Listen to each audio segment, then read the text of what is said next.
The images in the following program are highly sensitive and may be as disturbing to viewers as they were to us. However, we have to show the truth about cruelty to animals, praying that you will help to stop it.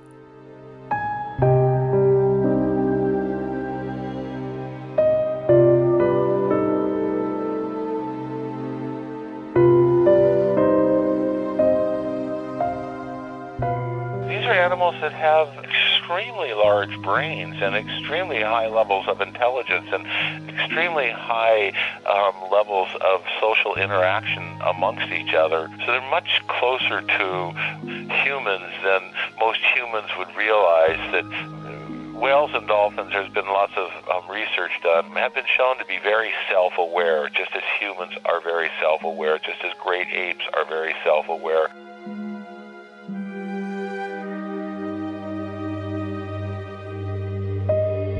This is Stop Animal Cruelty on Supreme Master Television, where we'll present our second and concluding episode on the murdering of whales. Although commercial whaling has been banned worldwide since 1986 by the International Whaling Committee, a global body that regulates whaling, 3 member states, Iceland, Norway and Japan, exploit loopholes in the ban and continue the bloody hunt year after year. Over the centuries, the weapons used to end the lives of the gentle whales have evolved. However, today's devices are no less barbarous or savage than their predecessors. Before they used a cold harpoon, it was shot into the whale. The whale sort of bleeds to death, and you drag it onto the boat. And then it took a very, very long time, hours, for the whales to die in some cases. And then they invented this grenade harpoon, where you do the same thing, but you have a grenade attached to the harpoon. And when the grenade lodges a certain way into the whale, half meter approximately, then it explodes. One of the main killing methods as far as deep-sea whaling goes is through the use of grenade-tipped harpoons, where the grenade explodes upon impact. Once a harpoon enters into the body of the whale, the grenade explodes, causing internal bleeding, complete destruction of tissue, convulsions, shock. The theory behind this is that the whale then dies from the explosion because it's sort of shocked into that. So it's supposed to be quick, and it's argued that it's not painful, but I think we can quite logically assume that it's quite painful to have a grenade exploding into you and a harpoon lodged into you. And if that pain lasts for seconds, or if it lasts for minutes, or even an hour, it's still the same pain. And obviously it's worse the longer it lasts, but I don't think we should try to fool ourselves thinking that it's not painful to have this thing shot into your body. Now, 20% of the whales in Norway do live quite a long time with this exploded grenade into them before they eventually die. That's the government figures. We have been trying to get recent government figures for killing times for quite some time, but they're not official. So the last figures from the government suggest that 20% of the whales actually live in several minutes. It could even be up to now in certain cases, but on average around 5-10 minutes with this weapon inside them. And then obviously they're struggling, and sometimes they have to be also shot with rifle to the head in order to be killed. So it's not a painless procedure, and the whole notion of shooting a moving animal in the water from a moving platform, the boat, obviously there is quite high risk for not aiming properly and not shooting the animal in the place where it dies fastest. So these are the figures we have from the government, and they are bad enough. In the Japanese case, they slaughter the whale on board factory ship. The smaller vessels used by the Norwegian and Icelandic whalers often take the whale in to shore and conduct what's called flensing, literally stripping the flesh from the bones of the animal at whaling stations on shore. It's a very grisly and stomach-churning business. that is difficult to watch.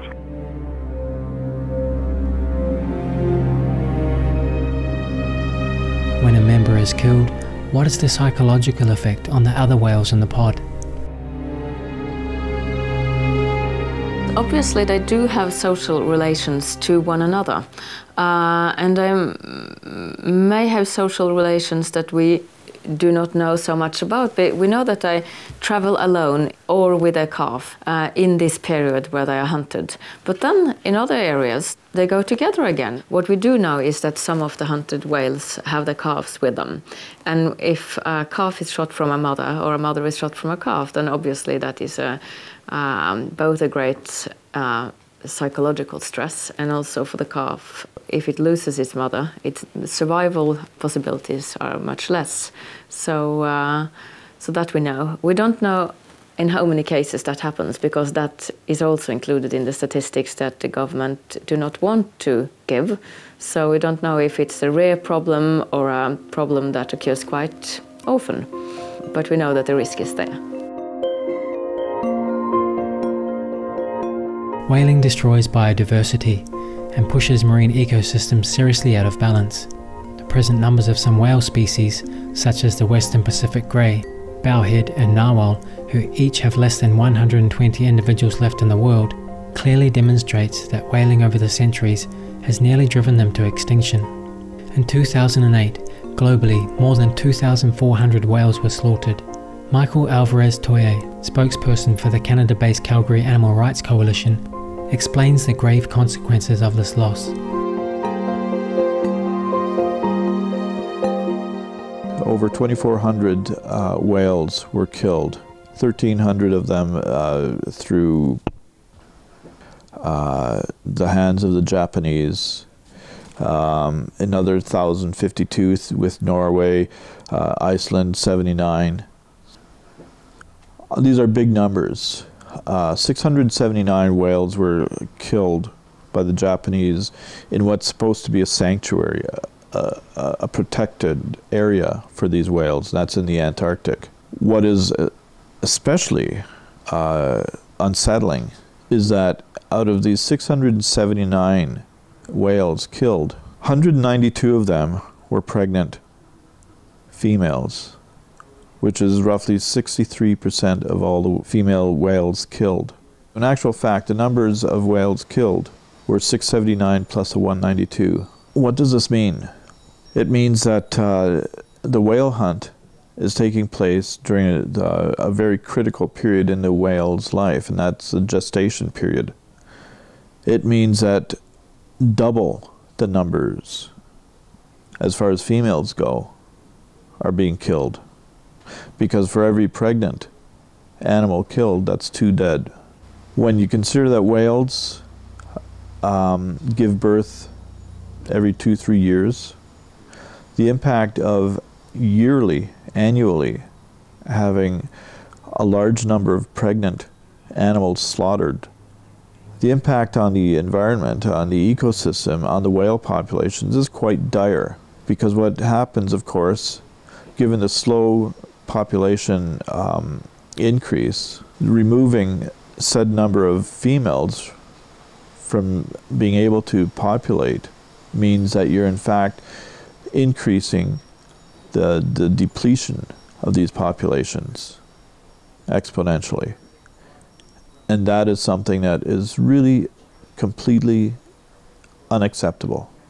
Norway has quite a history in whaling, and not a proud one, because Norwegian whaling has actually been in the forefront of bringing quite a few whale species to the verge of extinction. So our history is not very proud when it comes to the effect on the ecosystem. Worldwide, there is very minimal demand for whale meat and products, yet whaling continues. For example, Norway still invests heavily in the marketing of whale meat, but according to a Norwegian fishing industry magazine, the 2010 whale hunt wound up with fewer buyers, fewer vessels, and fewer distributors who are willing to invest in such a narrow sector as whale meat. Ultimately, If we truly wish to end all cruelty to animals, including the killing of whales, there's only one solution. We should care about all life, all animals, and if we do some harm to them by pollution, we should also try to do it good again by saving them. So that's why we're here. And of course, being aware of our duty to other animals, other species, is the main core, I think, of veganism. So it's about caring for other beings and doing what's best for them and for us. It's of course very important to be vegan for many reasons. For me personally, the first reason was that other beings also want to live. And I know that many people in Norway are growingly concerned about climate changes and environmental harms, and that's also a very important reason for many people to be vegetarian or vegan. I think the Norwegian government should be more aware of this, and we have been exploiting animals for many years and it hasn't been doing us any good. Supreme Master Ching Hai often speaks about the urgent need to understand, protect, and preserve our animal co-inhabitants in order to save our planet, as in an interview published in the December 16th, 2009 edition of the Irish Dog Journal. And if we want to know what we are killing, scientists discover more every day about the intelligence and sensitivity of the animal kingdom.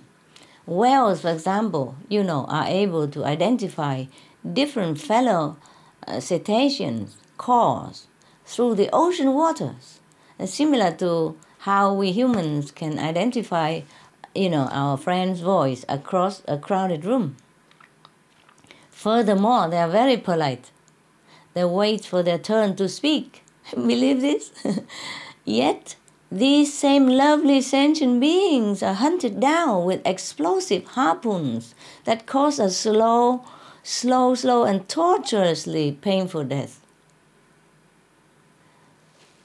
I don't know how we do this, Louis, but this is really not for our human dignity to continue. Actually, some experienced animal telepathic communicators have given us messages from the animals. You see, the seals and the whales emanate an incredible, great power of divine love, an unconditional love that could be likened to that between a mother and her child. They anchor and distribute this wave of love across our planet. Because of humankind's lack of love and kindness, animals like seals and whales have been born to help fill in this missing void. And it is this love that is sustaining our planet and keeping it from destruction up to now. So we should never ever hunt and kill these noble, gracious helpers of humankind and the planet.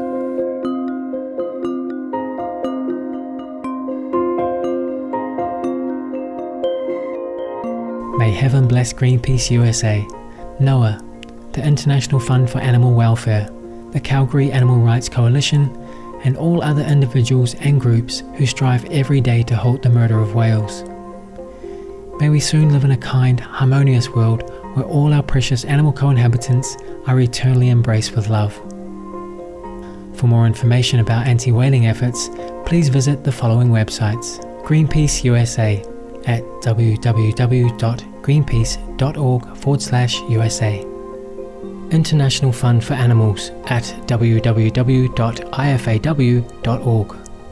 NOAA for Animal Rights at www.animalrights.no. Thank you for your presence today on Stop Animal Cruelty. Up next on Supreme Master Television is enlightening entertainment after noteworthy news. May all of Earth's magnificent whales live long, peaceful and happy lives.